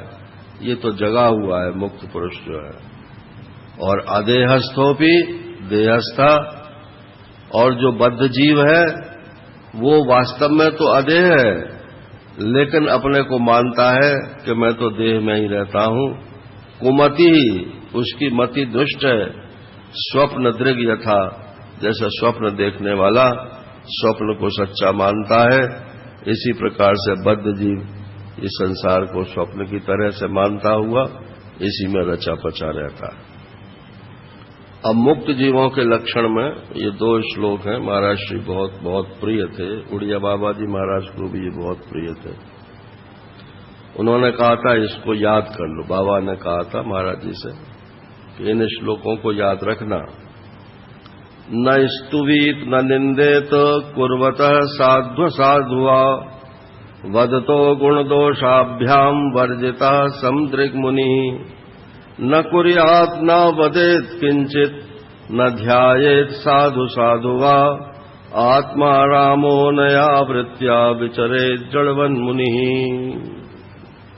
गुरुजी चाहते हैं कि उनका शिष्य इस प्रकार से रहे, मुक्त हो करके मुक्त की तरह से ही रहे, बद्ध की तरह से न रहे, तो क्या हो कि न स्तुति इतना निंदे, तो न तो स्तुति करे और न किसी की निंदा करे, चाहे कोई साधु कर्म करता हो और चाहे कोई असाधु कर्म करता हो। वदतो गुण दोषाभ्याम वर्जितः समदृग मुनि, गुण और दोष तो सब में ही रहते हैं, उससे वर्जित होकर के जो मुनि है वो सम दृष्टि रखे। न कुर्यात न वदेत किंचित, और स्वयं न तो अच्छा करे और न बुरा करे। न कुर्यात न तो करे, न वदेत न कहे, किंचित न ध्यायेत और न ध्यान करे, साधु असाधु वा, कुछ करे ही नहीं। आत्मा रामो अनया, आत्मा राम होकर के रहे, वृत्त्या, इस वृत्ति से आत्मा राम की वृत्ति से रहे। विचरेत जड़वन मुनि, जैसे जड़ हो इस प्रकार से मुनि को विचरण करना चाहिए। अब उद्धव जी ने पूछ लिया कि महाराज ये मुक्त जीव के कुछ लक्षण आप हमको बता दीजिए। तो अब ये तो सब जगह वही लक्षण आते हैं, तो थोड़े से में बता देते हैं। हालांकि इन्होंने तो बहुत लंबी लिस्ट बनाई है। कृपालु, एक तो कृपालु होना चाहिए। कृपालु का मतलब अहेतु की कृपा करे। कोई उनके पास आ जाए, उसका कष्ट देख सुन करके, और अगर कुछ कर सकता हो उनके लिए तो कर दे, नहीं तो संकल्प ही कर दे कि इनका कल्याण हो। कृपालु, अकृत द्रोह, किसी से द्रोह न करे, दुश्मनी न करे। तितिक्षु, सहन करने की शक्ति होनी चाहिए। बाबा कहते थे कलयुग की शक्ति है सिद्धि, कलयुग की सिद्धि है बर्दाश्त करना। आप सहन करना शुरू कर दो, देखो आप में कितनी शक्ति आ जाती है। ये जो जरा सी बात में बलबला जाते हैं ना, तो ये अपनी शक्ति का ही अपव्यय होता है। सर्वदेहिनाम, सब प्राणियों के प्रति, और सत्य सारो, सत्य को सार माने। अनवद्य आत्मा, समह सर्वोपकार का, सबका उपकार करे। कामई आहत, कामनाओं से उसका अंतःकरण घायल न हो। बुद्धिमान हो, इंद्रियों में दम हो, मृदु कोमल स्वभाव का हो, पवित्र हो, संग्रह परिग्रह वाला न हो, इच्छा रहित हो, मित भुक, कम खाने वाला हो। कम खाने वाला होना चाहिए कि नहीं? यहाँ भोग का मतलब प्रत्येक इंद्रिय से जो वो ग्रहण करता है, बहुत मामूली व्यवहार उसका होना चाहिए। यहाँ खाने का मतलब भोजन से नहीं है। शांतः, शांत हो, स्थिर हो, और मत शरणो मुनि, मेरी शरण में रहे। अप्रमत्तो, प्रमाद न करे। गंभीर आत्मा, गंभीर रहे। और धृतिम, हल्का फुल्का न रहे, मतलब धृतिम, धारणा शक्ति प्रबल हो। और जो षड ऊर्मियां हैं, भूख प्यास, जन्म मरण, मान अपमान, इनको सहन करने वाला हो। अमानी, मान देने वाला हो, स्वयं मान ना चाहे। अमानी मानदह, स्वयं तो मान चाहे नहीं और दूसरों को मान दे। और मैत्र, कारुणिकी और कवि ही। और एक और लक्षण है कल्पः, ये इसमें खास लक्षण है। कल्पः का अर्थ किया है महाराज श्री ने कि मेरे संबंध की बातें दूसरों को समझाने में निपुण होना चाहिए। तो वो कहते थे कि हमको उड़िया बाबा जी से बस यही गुण मिला। ज्ञान तो हमको घर में ही हो गया था, लेकिन गुरुत्व तो हमको बाबा से मिला। तो मैंने पूछा, मन की गुरुत्व क्या है? गुरु चेला बनाने की विद्या? अरे बोले ये नहीं, गुरु बनने की विद्या। अगर आप अपनी बात को किसी को समझा नहीं सकते हो तो आप काहे के गुरु होना रहे? तो ऐसे न सही तो ऐसे समझो, ऐसे न सही तो ऐसे समझो, जैसे सामने वाला समझ जाए वो कला उसमें होनी चाहिए। अब भगवान कहते हैं, अब मैं तुम्हें एक अत्यंत गोपनीय रहस्य की बात बताऊंगा, सावधान होकर के सुनो, 10 मिनट में सुन लो। अगर किसी को भगवान को प्रसन्न करना हो तो जितनी प्रसन्नता मुझे सत्संग करने से कराने से होती है उतनी प्रसन्नता मुझे और किसी साधन से नहीं होती। सत्संग करे और सत्संग करावे। तो दैया जी से भी प्रसन्न है भगवान। ये सत्संग करा रहे हैं, हमसे भी प्रसन्न है क्योंकि हम सत्संग कर रहे हैं, और आपसे भी प्रसन्न है क्योंकि आप सत्संग श्रवण कर रहे हैं। इस समय सबके ऊपर भगवान प्रसन्न है। न रोदयति माम योगो न सांख्यम धर्म एव च। इतना प्रसन्न मैं न योग से होता हूं, न सांख्य से होता हूं, न धर्मशास्त्र से होता हूं, न स्वाध्याय से, न तप से, न त्याग से, न इष्टापूर्त कर्म से, न व्रतों से, न यज्ञों से, न तीर्थों से, न नियमों से, न यमों से, जैसा कि मैं सत्संग से प्रिय होता हूं। तो बोले क्यों? कि सत्संग में आसक्ति नष्ट करने की ताकत है, और जो साधन है वो उसमें आसक्ति नष्ट नहीं होती। फुलक फुलक काटते हैं, जड़ को नहीं काटते। जैसे मैंने कहा ना कि क्या दुख हमेशा के लिए चला गया? कि नहीं, वो तो फिर लौट आता है। तो ये जो फिर लौट करके आता है, इसका मतलब है कि रोग की जड़ अभी नहीं गई है। तो ये जो दुख की जड़ है, बंधन की जड़ है, वो आसक्ति है। आसक्ति सत्संग से कटती है। जब आप सच्चाई को जानते हो तब आसक्ति कटती है। ये आसक्ति तो झुटाई के कारण है ना।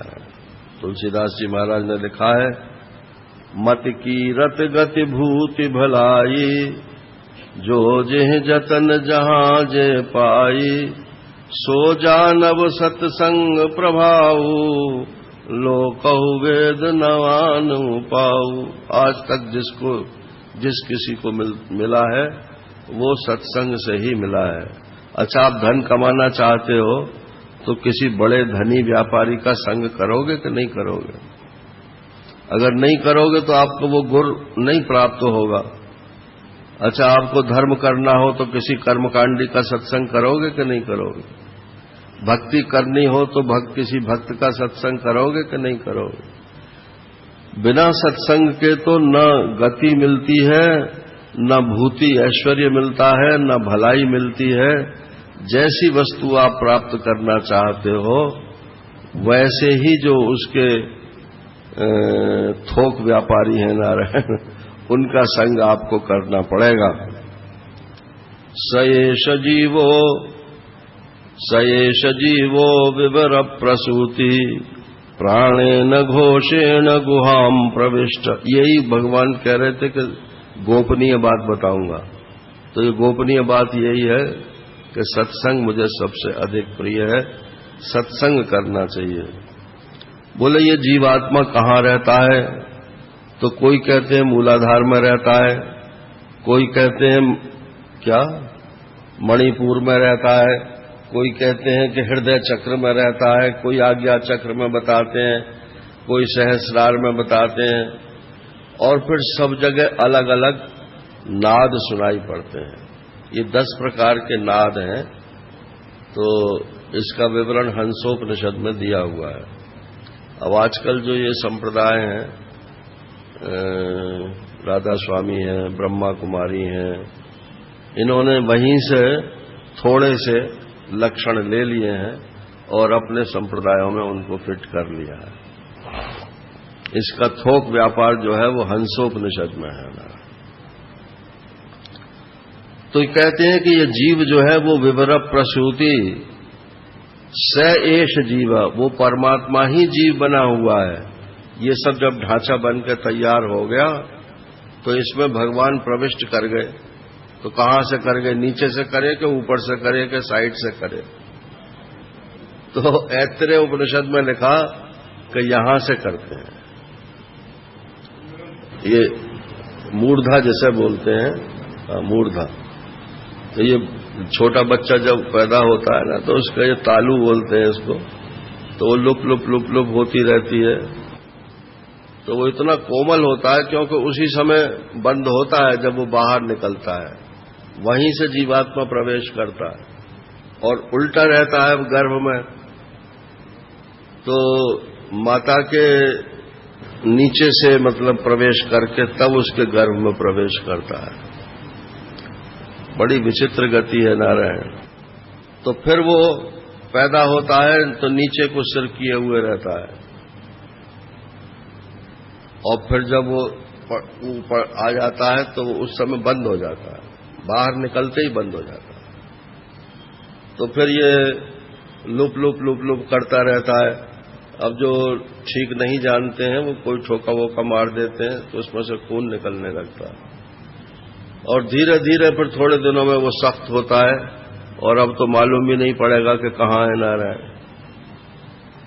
अब फिर अगर हम योग साधना कर लें और इतनी योग साधना हो जाए कि हमारी ये कुंडलनी जग करके फिर यहां सहस्रार तक पहुंच जाए, तो इसको फोड़ करके उनके प्राण निकल जाते हैं, ऐसा योग शास्त्र में वर्णन किया है।